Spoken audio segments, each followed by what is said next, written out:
Now that we have all of our devices listed, we can proceed to start setting them up for firmware updates. We will set up a TS1070 in this example.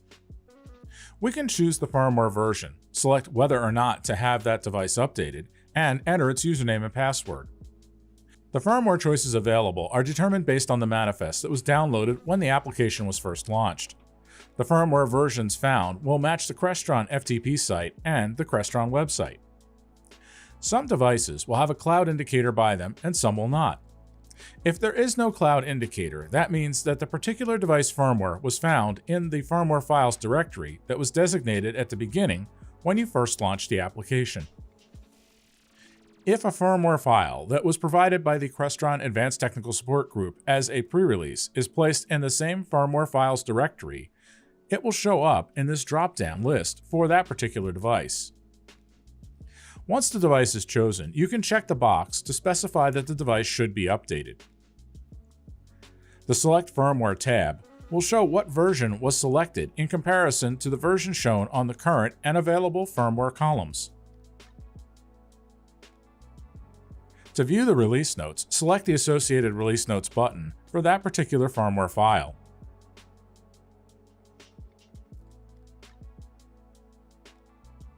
You can edit and set up each one of these devices individually. If you only want to add this particular device for firmware update, you can set it up here. Select the connection type. In this particular case, SSH is the only option. This will depend on your device. We will leave it at the default port that it uses for SSH. If you want to set up an entire group, you can expand that group. Select Edit Group, set up the username and password for that group, and choose whether or not you want to change the connection type. Leaving this setting at default is best practice. That way, it will use the default connection method for all those devices within the group. You can enter in a custom port if needed. Choose the available firmware for that particular group. If you want them all to be set on the same firmware version, select the firmware version and select the Set option. The same option is available for the username, password, and other options. Press Submit to save the changes. To edit all devices, select the option here and enter the username, password, connection type, and port.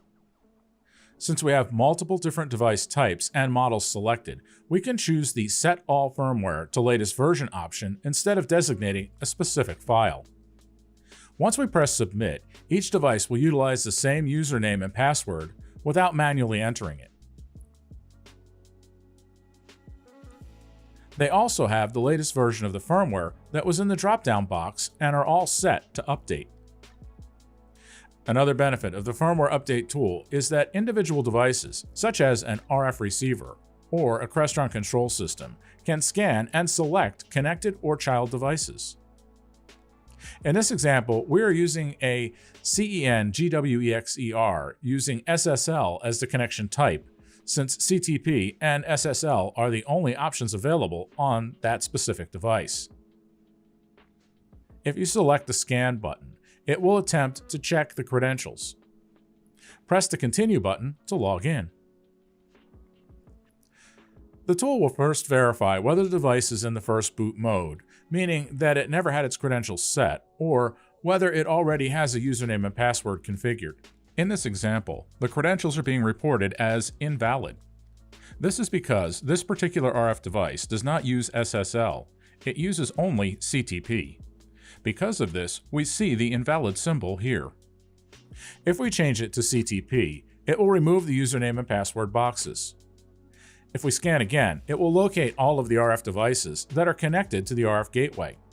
You can either select individual firmware for the devices that you want to update or downgrade, or you can choose to set all of them to the latest version. If you only want to update certain devices, you can check the box for those devices only. To update all devices on the latest, check the appropriate option. The same process applies to Crestron processors. Click the Scan Devices under the CrestNet section. In this example, the credentials are being reported as invalid. This is because this particular RF device does not use SSL, it uses only CTP. Because of this, we see the invalid symbol here. Once everything is configured and ready to update, use the Next button on the top right. When this button is pressed, a credential check will be performed on each device. We can see here that one of the panels has been flagged as being part of a Microsoft Teams video system. Because of that, the Crestron Flex UC engine will manage the firmware updates using Windows Update. The Firmware Update tool will remove that device from the list. If we press Cancel and go back and look at the list, we can see that that particular panel has been flagged in blue with a little icon to let us know that we cannot update it using this tool.